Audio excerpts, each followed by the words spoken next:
Our tastes in film may seem destructive, but this is a productive dialogue. Damn it, your mother ate my dog.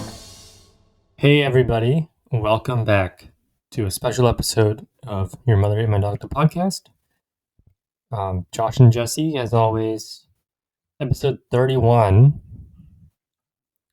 How does that make you feel, hearing that we've done 31 of these? It's a little hard to believe, to be honest with you. Time just flies on by. Yeah, which is sad because we're getting older and, weeks pass and we don't get them back, and then eventually we die and wonder what we accomplished in life, and all it amounts to is this podcast, and that's a sad reality. For sure. Okay, so this week we watched the Muppet movie, 1979 edition, the very first Muppet movie. Not to spoil anything, but I think my expectations were pretty low for this. Were they? Yeah, it's like, I don't know, a Muppet movie from 1979 that was over 40 years ago? Yeah, 43 years ago, so yeah, but I thought it turned out my expectations were met and / were exceeded, so thank you for that. Have you seen so you have never seen the first Muppet movie then? I've seen 0 Muppet movies in my life, yeah. Same. That's part of the reason why I picked it. So how many segments do you got lined up this week? Hopefully none about the Queen. One is slightly related to the Queen. Oh, good.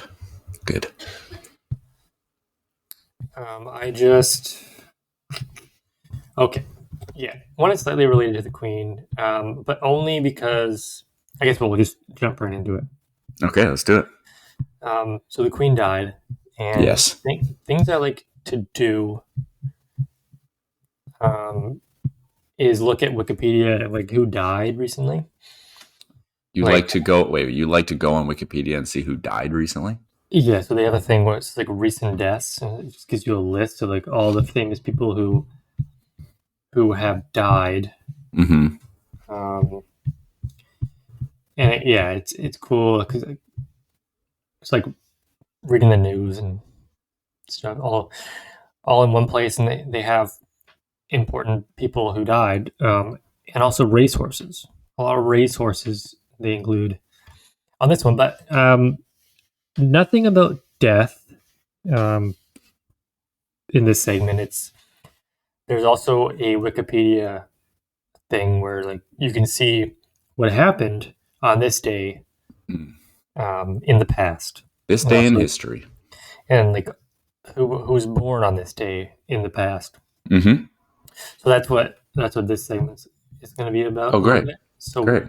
Today we're recording on September the 23rd. Mm-hmm. Sorry, September the 23rd. So I went through and found a just kind of a brief history on what happened on this day over a period of time. Great. It's not good. Not a lot of good stuff has happened in at least the past 120 years on this day. So, for example, the last noteworthy thing to happen on September the 23rd was in 2008, when a man killed 10 people at a school in Finland before committing suicide. Oh. In 2004, over 3,000 people died in Haiti after Hurricane Janine produces massive flooding and mudslides. In 1983, Gulf Air Flight 771 is destroyed by a bomb, killing all 117 people on board. Okay. So, yeah, a lot of battles being waged as well. So nothing good. Nothing good has happened really on this day. But if you go to like important people who were born on this day, then things start looking up, I hope. Yeah, certainly. Ray Charles was born on this day. He died in 2004. Julio Iglesias, a Spanish singer-songwriter, was born in 1943. Dad of Enrique. Surely you've heard of Bruce Springsteen, American singer-songwriter, born in 1949. Was he born in the USA? I believe he was, yes. Okay, just confirming. Yeah, a lot of sports people born on this day. You probably would know. An American mixed martial artist and kickboxer named Shane Del Rosario was born on this day in 1983, but he died in 2013 for some reason. Oh. And famous pornographic actress, also Canadian, Shyla Stiles, born in 1982, but she also died in 2017. This is a really uplifting segment. Yeah, so it is kind of about the Queen too, because Queen's still dead. Sad, everybody's sad about the Queen. Still dead, no zombie action going on there.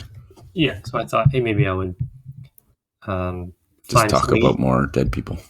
Yeah.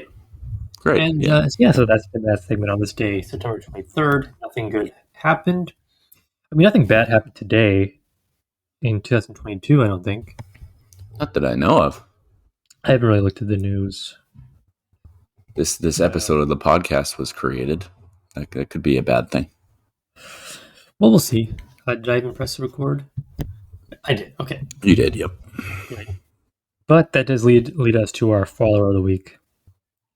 Yeah, after all this death talk, the natural progression, follower of the week. Get it. Yeah, let's get it for sure. The follower of the week this week.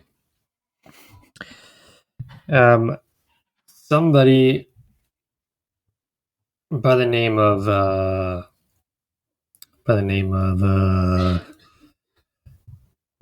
Michael Belusic. Michael Belusic. His Instagram handle is angry_hamburger. Angry_hamburger. Mm-hmm. 413 followers, 1,309 people he's following. His last post was on September the 3rd. Just a picture of, I guess, him in various beard stages. Yes, I see that. Many beards.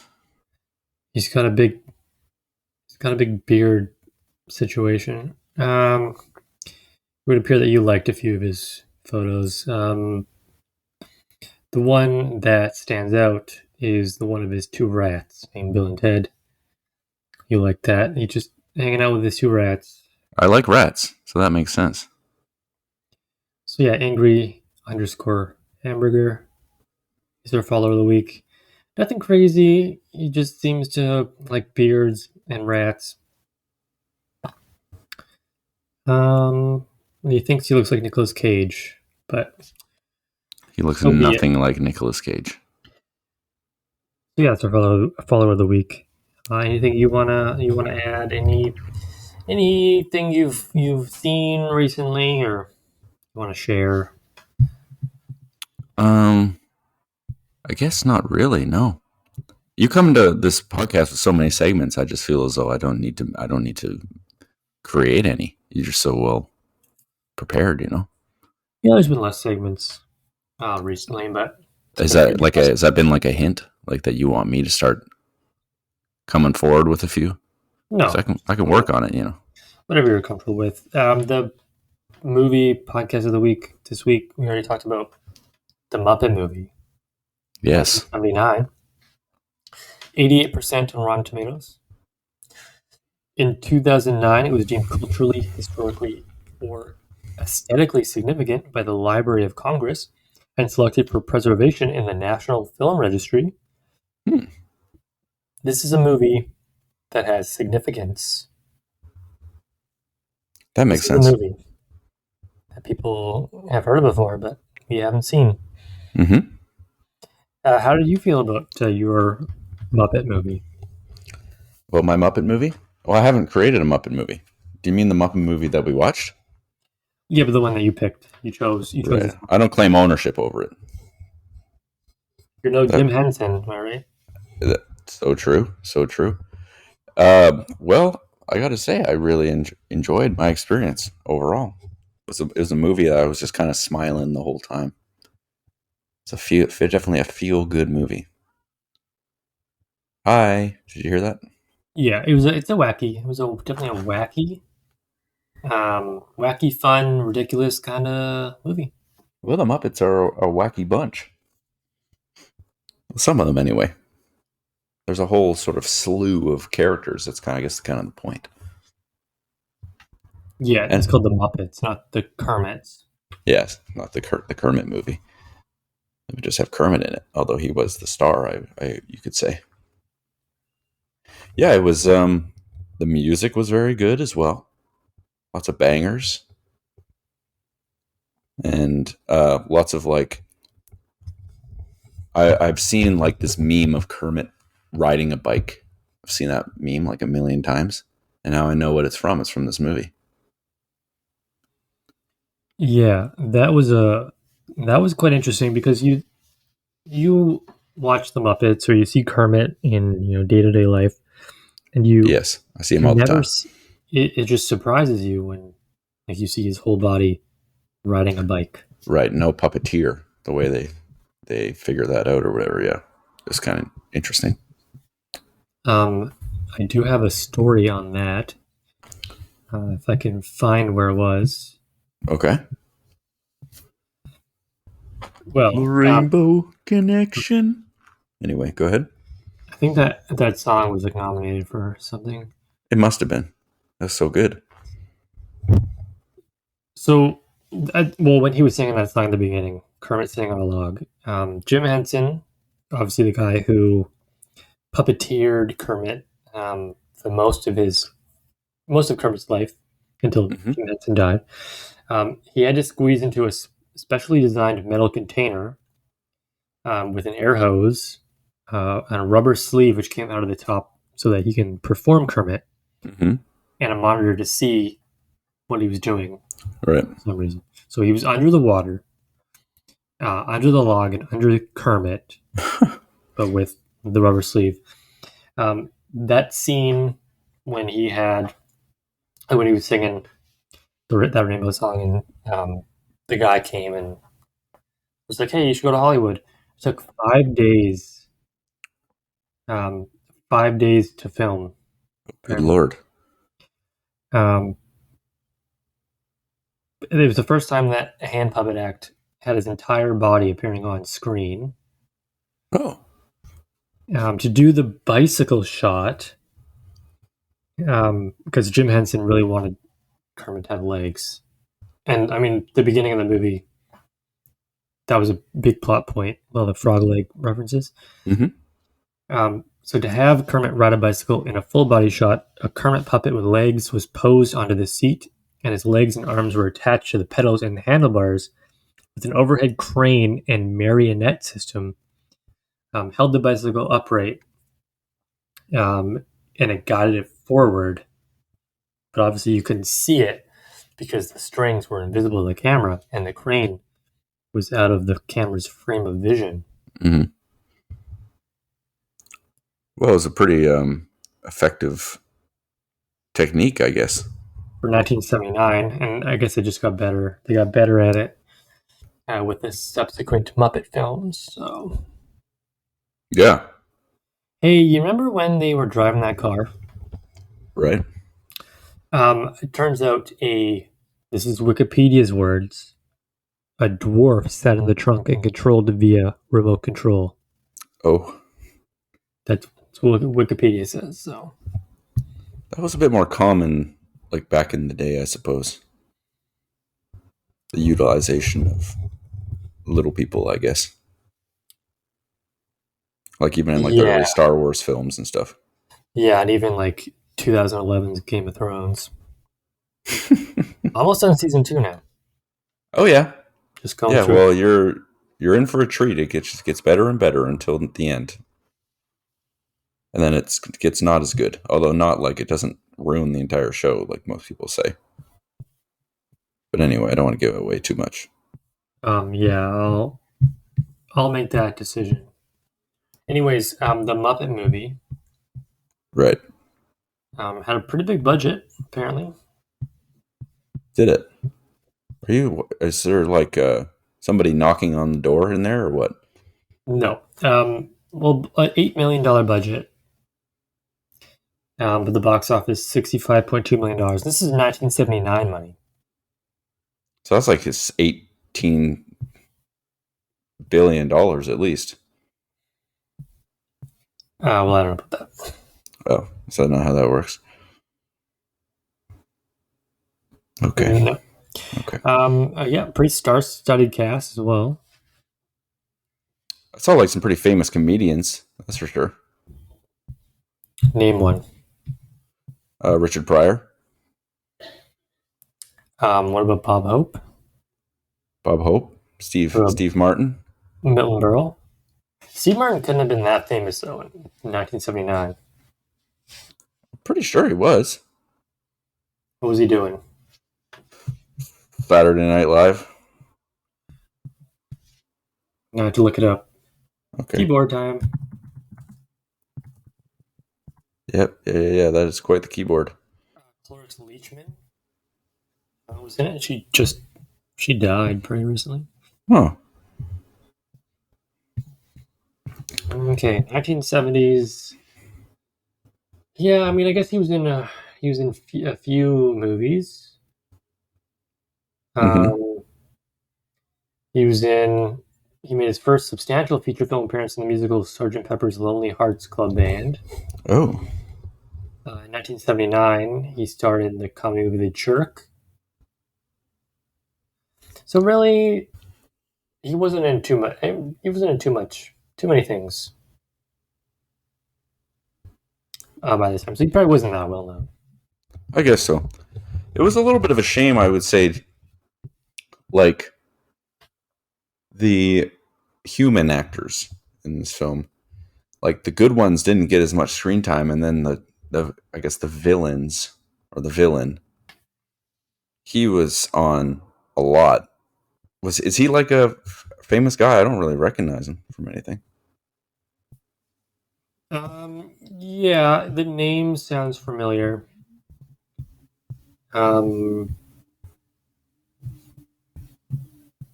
Charles Durning. I mean, he was in stuff. He was in Dick Tracy and Dog Day Afternoon. Oh, okay. His performance was like the part I didn't like, really, I guess, about this film. You know, I guess he was necessary to like push the plot along, but I don't know. I felt like his performance was a little weak compared to everything else that was going on. Yeah, but oh well. Like, it wasn't, in my opinion, anyways. Like, it wasn't that important to the movie. I think. No. It didn't ruin the movie, but if I were to nitpick, I guess that was like the most obvious part of the film that I didn't enjoy. This is our first musical. I guess it is. Our first movie with Muppets. That is also very true. No, none of the movies we saw had any music in it that was like sung by the cast. I guess it's got to be true. Big Bird shows up. That was fun. I did like that. A lot of meta stuff happening. A lot of breaking the fourth wall. Just Yes. wild. Back in '79, maybe. That did happen. Quite a good amount. Okay, well, what did you think about... So we've already kind of touched on acting. Mm-hmm. So, what... It's okay. So the Muppets, obviously, it's like supposed to be a ridiculous movie. It's not... You're not really looking for realism. Right. So, like, the whole Instagrow thing, I was like, whatever. Yeah, I didn't have a problem with that. Okay, good. Yeah. Did you? Well, who was your favorite Muppet? Um, I mean, I mean, I don't know if I had a favorite Muppet. You didn't like any of the Muppets over the others? I mean, I guess Animal was fine. Animal was fine. Yeah, I I mean, suppose so. well, my answer would be Kermit. Like, I think Kermit was probably my favorite. Okay, But that's a boring answer. I guess. I liked Fozzie Bear. He was probably my favorite. Cool. Fozzie and Kermit were a fun duo. I think in the next movie they return as a duo, and um, it's like they go somewhere. Should look. They do something. They hang out some more and they do more stuff. Oh yeah, this movie was really was like one of those movies that I can see really appealing to like children, but it also worked. It worked well for our age group as well. Yeah, it's like SpongeBob in that way. Yeah, or like some Disney movies, like they really do well to appeal to both audiences. There's something for both. I think that was true here. Yeah, definitely. I'm just getting the film list up now. Oh yeah, The Great Muppet Caper comes Oh out yeah. 2 years later. Kermit the Frog and Fozzie Bear are investigative reporters for the Daily Chronicle newspaper. They are supposedly identical twins, which becomes the source of a running gag. Nobody can tell they are twins unless Fozzie's wearing his hat. Seems like another crazy one. I definitely kind of want to watch all of them now. It was just fun, like easy watching, and it was funny and made me smile, and it was nostalgic in a way. Not that I grew up with the movies, but I definitely saw them on TV. Who doesn't know who the Muppets are? I had that feeling as well, but then it went away. Oh, really? Um, After like a day had passed. Yeah, that's all right. Okay, so award shows. This is nominated for 2 Academy Awards. They probably both have to do with the music, I imagine. Yeah, Best Original Song and Best Original Song Score. Oh, yeah. They didn't win for Rainbow Connection. They were nominated for Golden Globe for Best Original Song. Didn't win. It did win Best Album for Children at the Grammy Awards. Oh, there you go. And Best Fantasy Film at the Saturn Awards. Oh, the prestigious Saturn Awards. A lot of movies we watch do well at the Saturn Awards. They sure do. They clean up. Okay, so acting was, whatever. Ending, did you like the ending? Are you satisfied? Yeah, I mean, it's at its core. I mean, it is a kid's movie. It doesn't need to be some complicated ending. The ending made sense, and it fit. I was totally fine with it. Isn't it crazy how, like, the expectations you get at the beginning of a movie, they kind of set the stage for the score of the movie. Like, you expect so much less from a movie like this, so you're going to give it a higher score than something that you expect so much more. And it might deliver the same, but the score wouldn't be as high. Yeah, the expectation thing and what you sort of ascertained about the film prior to its viewing is like one of the biggest determinants of how you're going to enjoy a film. It's kind of crazy. Like it probably it accounts for a good percentage of your enjoyment of a film. Definitely. This is the first Muppets project to take place in the real world. Oh yeah, like in the US of A. Yep, it was the 10th highest grossing film of 1979. Hey, that's not bad. They made their money back. A deleted subplot followed Statler and Waldorf, who turned up at various points in the movie to comment and heckle the main action. I could see that being effective. I like them, Statler and Waldorf. They're kind of. I remember like they were really stick in my mind from when I was a kid. I remember them all like a lot. No, they're just kind of barely in this one. Jim Henson wanted Doc Hopper to be redeemed at the end, but Frank Oz overruled him, so he just stayed being a villain. Yeah, not everyone needs a redemption arc. I think that was a good choice. Do you know who Henry Kissinger is? The name sounds awfully familiar. Isn't he an author or something? I think he's like a war guy. He's a former United States Secretary of State. Oh, okay. Maybe I didn't know. The name sounds familiar, but I guess I wasn't familiar with his, what he did. The original script had recurring appearance of Henry Kissinger, whose entire shtick is that he's not cast in the movie. Not even for the framing device. So that would have been interesting, I guess. I like to see Orson Welles. He's pretty cool. He was right at the very end. He was like the boss that they were. He was based off of a real person. Huh. Yeah, Orson Welles is quite a good actor. I liked him in The Third Man. Have you seen that movie? No. He's good in that. You should watch that.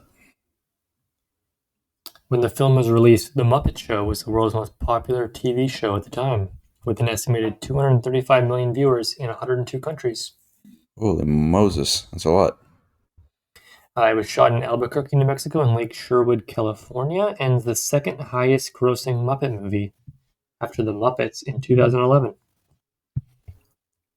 In the 2011 one, it did end up winning an Oscar for original song, I think. That's pretty crazy. Brett McKenzie, he's like the Part of the Concords. the Concords guy. Yeah. Okay, well, anything else? Any other things you want to talk about before we jump into scores or however we do this? No, I just think it was a lovely film. Just to reminisce, I guess, a little about over my brought me back to my childhood, and it was genuinely funny. The nostalgia factor was just enjoyable overall. Good choice by me. Wonderful choice by you. Just wait until my choice for next week. You'll be going back to your childhood. Ooh, I can't wait. Did you? By the way, did you watch this movie with Megan? No, I did not. You didn't? No. This is a good movie. I watched it with Mackenzie. It was a good movie to watch with somebody. She had no interest at all. Really? Yeah. Oh, that's a shame. Okay, so for acting, is this? I mean, it's kind of hard to judge on acting because it's like mostly Muppets and the human beings. I mean, as I said before, star-studded secondary characters. Yeah. At least people who popped up for a brief amount of time. So, I mean, that was cool. Big Bird was cool. The bad guy he wasn't great, but whatever. The Muppets themselves, they did great. So if I was to give acting a score out of 10, I would give it an 8, I think. 8 out of 10 for acting. Okay. Yeah, I guess if I'm going to judge acting, I guess maybe it has to be the humans. I don't know. Yeah, it is hard to. They had to act. The Muppets had to act. Yeah, that's true. Somebody had a hand in them. Yeah, it was well puppeteered, I suppose. I don't think I've seen many poor puppeteering performances. Maybe in being John Malkovich, but that was also good. Just a little throwback there. Yeah, I guess if I'm going to focus a little on the human performers, it was not nearly as entertaining. Like, it felt like they were just put there and not quite as interesting as the Muppets. Like, I could have done with less human screen time, I guess. Especially, I guess, because the villain was not very entertaining, in my opinion. That was like the weakest part of the film. Do you wish the villain was a Muppet? Perhaps, yeah. Or just maybe played by somebody else. I don't know. It's hard to say. I couldn't really picture how that would be fixed. But yeah, for acting, I mean, let's go with a 7. Okay, well, how did you feel about the ending? The ending was, like I said, it served its purpose, and I wasn't the way that the film ended didn't affect the film as a whole as much as perhaps other films it might affect that experience. It was not really it was inconsequential, I suppose. Just like, oh yeah, there's the end, and it was entertaining, and yeah, it didn't really like make the film better. It didn't make it any worse. It served its purpose. It was entertaining. I'll give it an 8. Wow.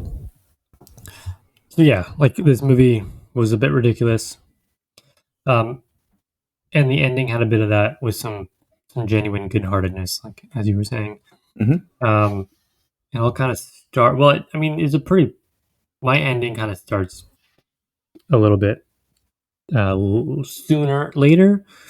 It was a long ending in my mind because it starts kind of when the Muppets are rescued by that band because they read ahead in the script, Right, and knew what was going to happen, breaking the fourth wall, and then obviously there's that cowboy showdown yeah, in the Wild West, which was a little ridiculous.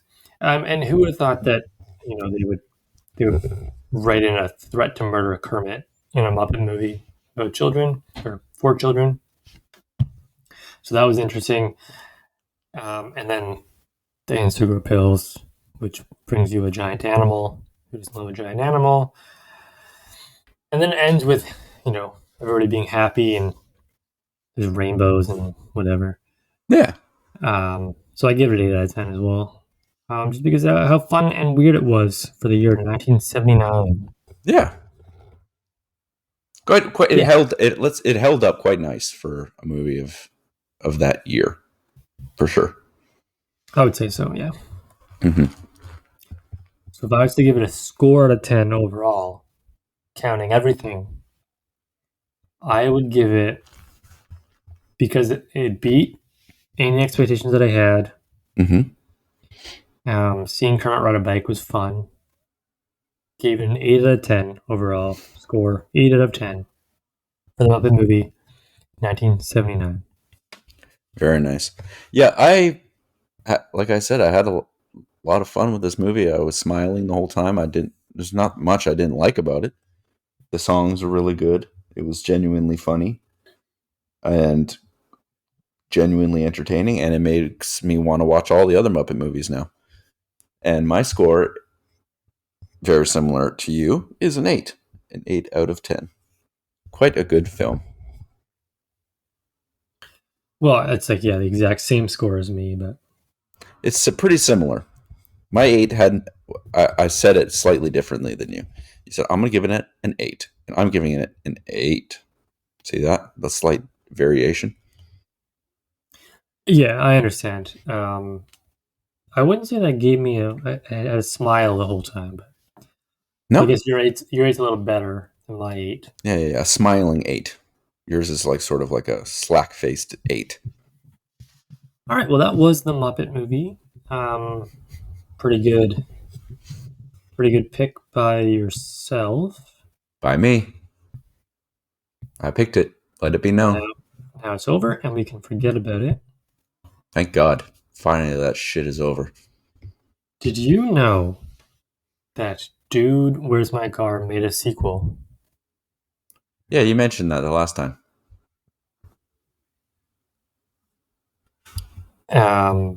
Guess what you're doing next week?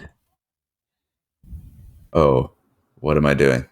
I'm just kidding. They haven't actually made a sequel, and we're not watching. Oh, We're not thank watching God. it. Thank God. I thought, I oh, will. yeah, that was it. Like they were talking about making a sequel and didn't, right? Or something like that. Yeah, Ashton Kutcher was really excited about it for some reason. For the Cough. next movie, it is a movie that has come out this year, 2022. Oh, good Lord. Apparently, it's freshly on Disney Plus, so it's accessible to watch. Uh-huh. And that's all I'll really say about it. Okay.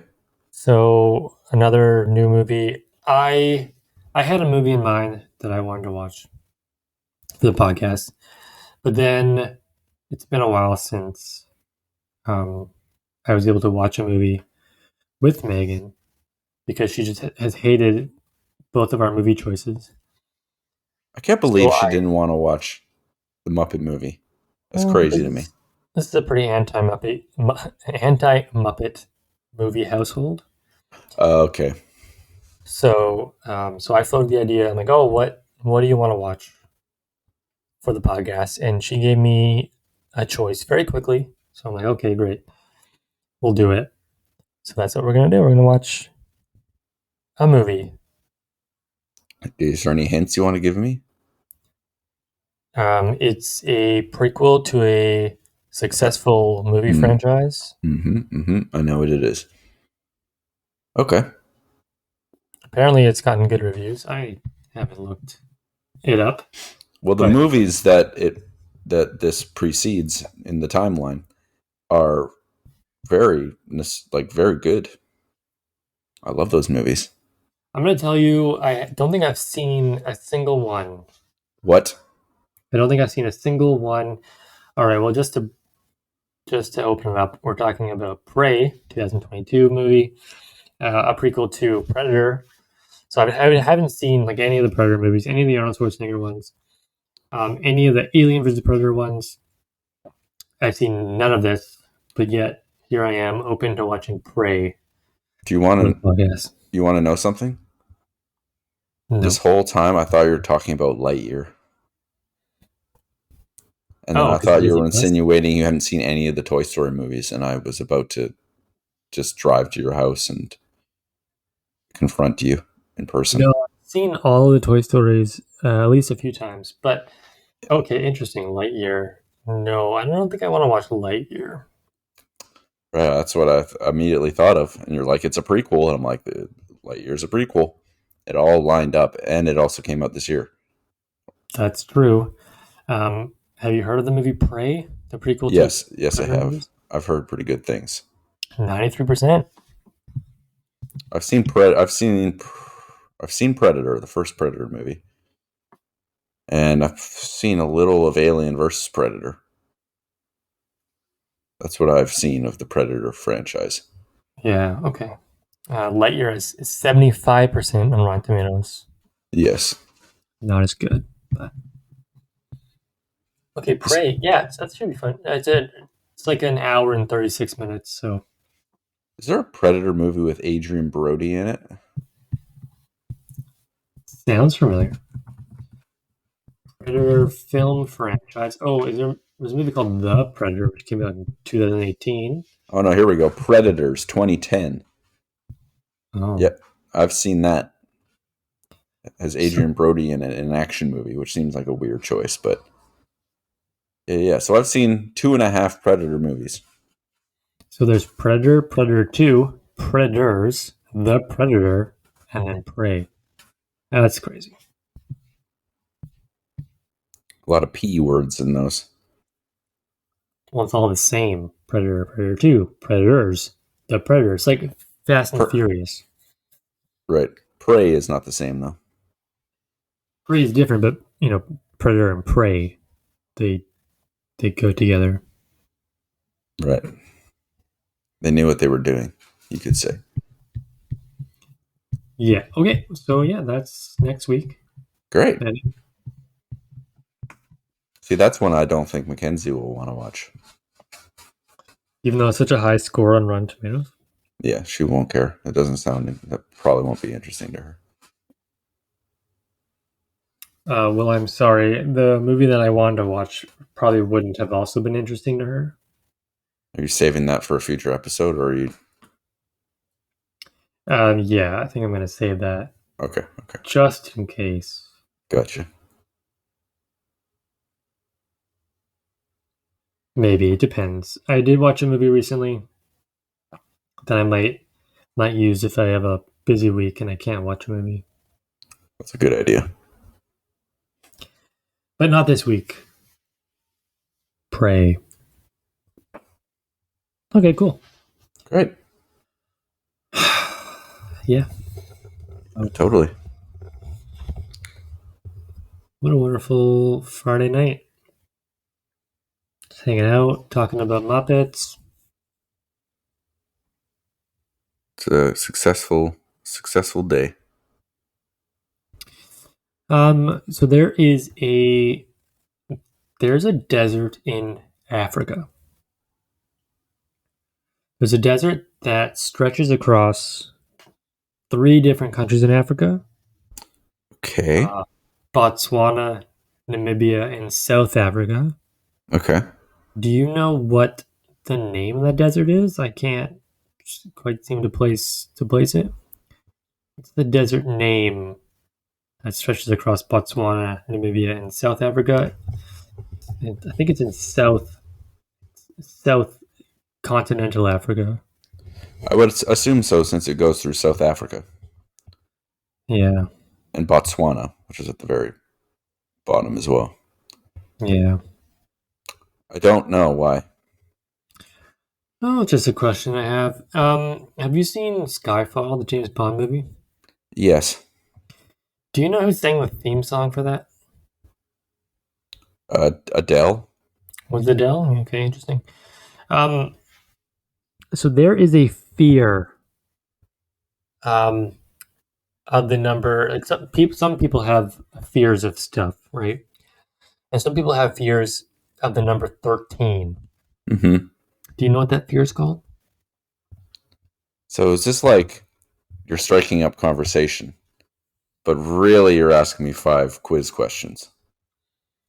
Do you know what the fear of the number 13 is called? There's a specific name. It's got to be Antonio Banderas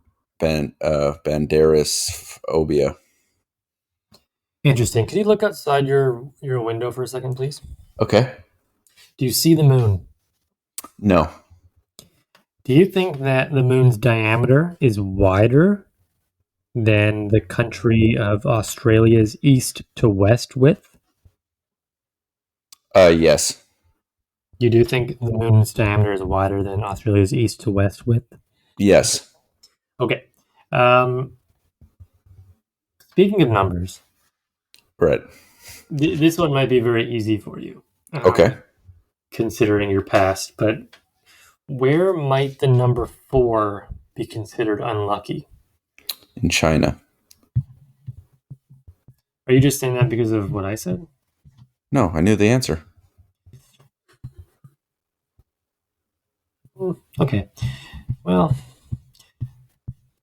okay. Well, okay. So the desert.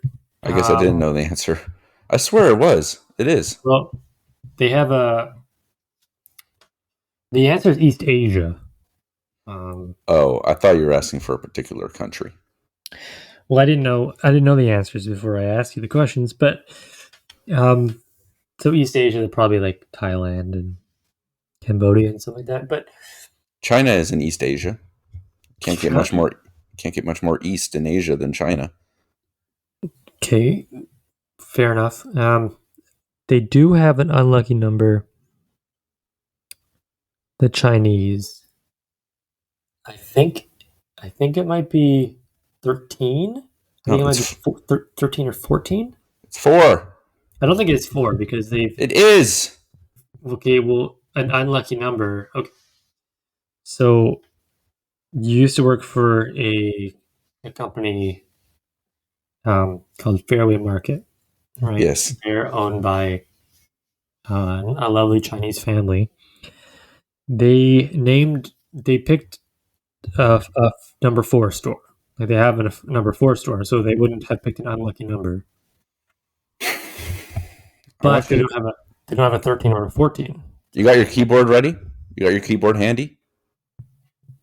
It's the Kalahari Desert. The I want you to Kalahari. look up Chinese unlucky number and tell me what the answer is. What it says. Okay. Chinese unlucky number. I mean, 4 comes up right away. 4 is the most unlucky number in China. Wow. Crazy. Well, I don't know what they're doing over there then. Fairy Market.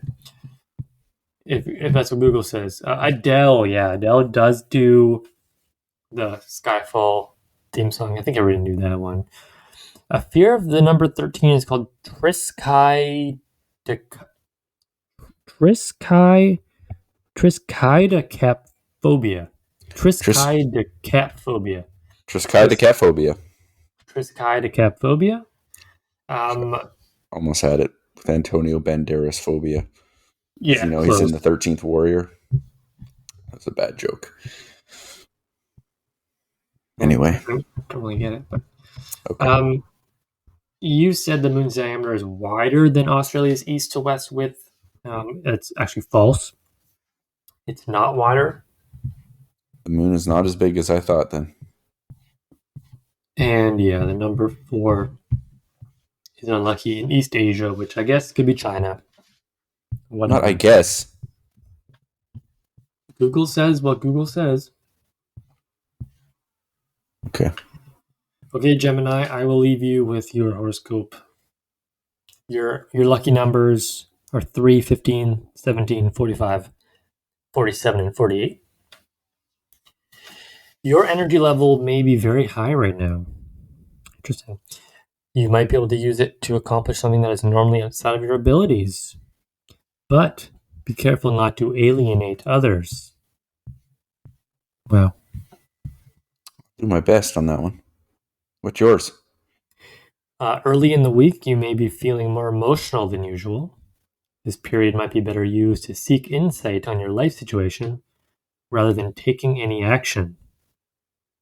My lucky number is 7, 9, 23, 29, 31, 33. Yeah, I guess I was pretty emotional earlier this week, so that's good. Well, there you go. The horoscopes have been right all along. I'm going to exit out of that. All right, well, on that note, now is it time to wrap it up? I think so. The Muppet movie. It's a good one. You should watch it. Are you going to watch the second one this weekend? Not this weekend, probably not, but I definitely will watch it some point in the near future. What about Lightyear? No. I'm probably never going to watch that movie. If like someone's like, let's watch Lightyear, I'll be like, okay, I won't be against it, but I'm not going to like actively be like, yeah, I need to watch this. Did you not like Toy Story? Love Toy Story.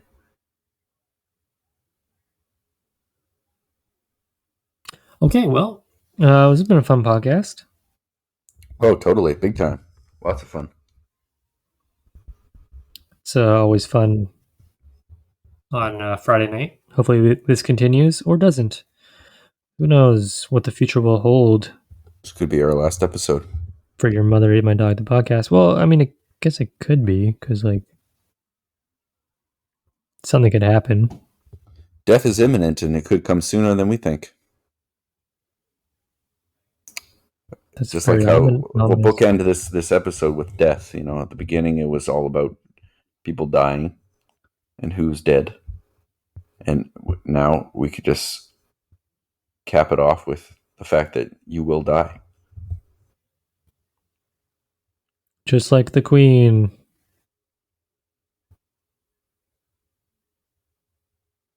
Okay, well, thank you so much for listening to the podcast.